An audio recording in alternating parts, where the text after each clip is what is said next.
ओम श्री गुरुवे नमः।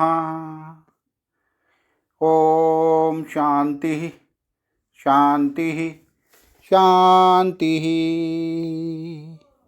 प्रणाम भगवान।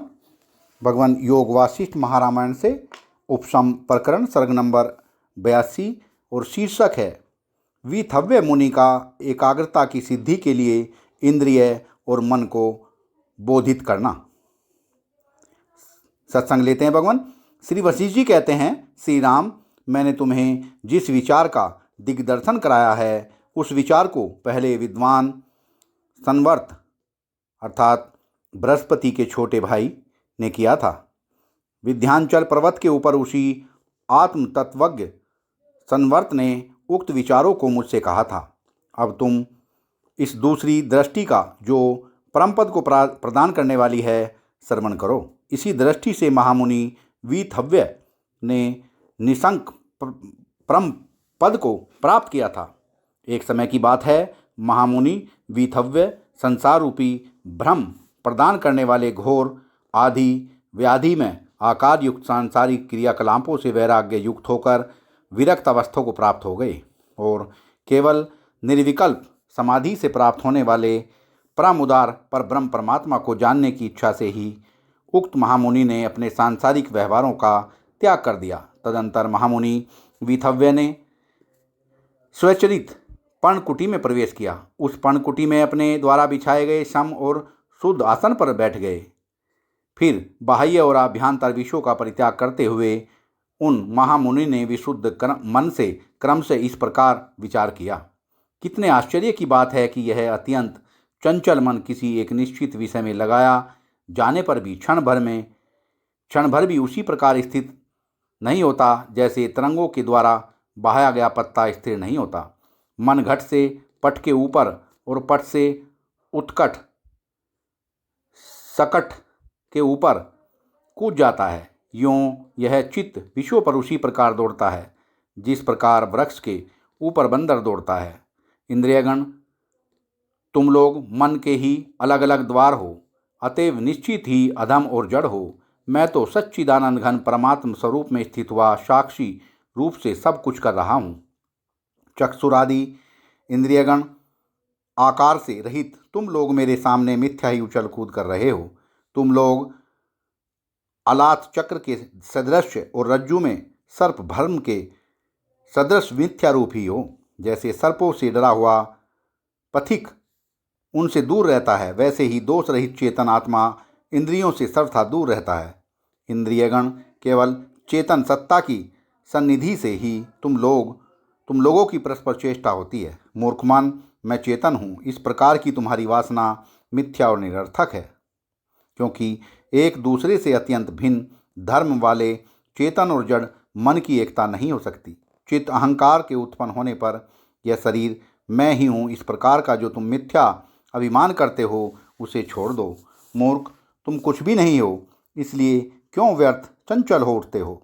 ज्ञान स्वरूप चेतन आत्मा अनादि और अनंत है, उससे भिन्न कुछ भी नहीं है। इसलिए महामूर्ख, इस संसार में चित्त नाम वाले तुम कहाँ से आए।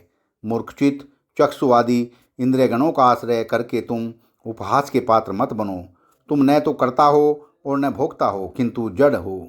तुम अन्य के द्वारा दृष्टा साक्षी आत्मा के द्वारा जाने जाते हो। वाह भगवान वाह। जो जड़ स्वरूप है उसका अस्तित्व है ही नहीं, अतः उस जड़ में ज्ञातापन, कर्तापन, भोक्तापन नहीं हो सकते। चित्त, तुम स्वयं ही जड़ रूप हो, इसमें तनिक भी संदेह नहीं है। भला बतलाओ तो सही, जड़ में कैसे कर्तापन रह सकता है। क्या यहाँ पत्थर की मूर्तियाँ भी किसी प्रकार नाच सकती हैं? जिसकी शक्ति से जो किया जाता है वह उसी के द्वारा किया हुआ होगा। पुरुष की शक्ति से दराती अर्थात हंसुआ काटती है, पर काटने वाला पुरुष कहलाता है। जिसकी शक्ति से जिसका वध किया जाता है वह उसी के द्वारा हत कहा जाएगा। पुरुष की शक्ति से तलवार हनन करती है, पर हनन करने वाला पुरुष ही कहा जाता है। जिसकी शक्ति से जो पिया जाता है वह उसी के द्वारा पिया गया कहा जाता है।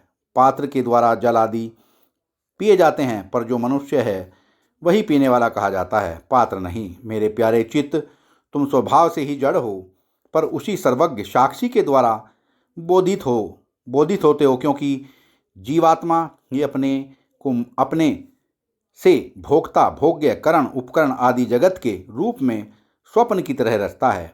इससे तुम तत्व रहित हो, तुम मूढ़ हो और वास्तव में तुम्हारा कोई अस्तित्व ही नहीं है। इसलिए तुम्हें मैं तत्व स्वरूप ही हूँ, ऐसा दुखदायी मिथ्या भाव नहीं करना चाहिए। वास्तव में बाजीगर की रची हुई ऐन्द्रियजालिक लता के समान चित्त की कल्पना मिथ्या है तथा इस ब्रह्मांड में एक विज्ञान आनंद घन ब्रह्म का स्वरूप ही सर्वत्र विराजमान है। अज्ञानी चित्त वह परम पद सर्वत्र व्यापक सारे पदार्थों में स्थित और सबका स्वरूप है। उसकी प्राप्ति हो जाने पर मनुष्य को सदा सर्वदा सभी कुछ प्राप्त हो जाता है। चित्त उस समय न तो तुम रहते हो और न देह ही पृथक रहता है, किंतु एक महान प्रकाश स्वरूप सच्चिदानंद घन ब्रह्म ही अपने आप में स्थिर रहता है। स्वभाव से ही प्रकाश स्वरूप सर्वत्र व्यापक अद्वितीय चेतन परमात्मा ने ही इस समस्त ब्रह्मांड को परिपूर्ण कर रखा है। इसलिए इसके सिवा दूसरी कोई कल्पना ही नहीं हो सकती। वही एक और अनेक सबका प्रकाशक है, समस्त रूप है। उसी परमात्मा ने अपने आप में संकल्प से इस जगत की रचना की है। ऐसी स्थिति में कौन किसकी कैसी इच्छा करेगा, किंतु चित्त तुम्हारे जैसे मूर्खों की दृष्टि ही इस जगत में व्यर्थ चंचलता उत्पन्न होती है।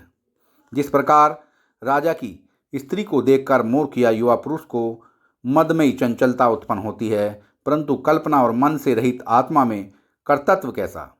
क्या यह कहीं आकाश में पुष्प किसी तरह उत्पन्न हो सकता है?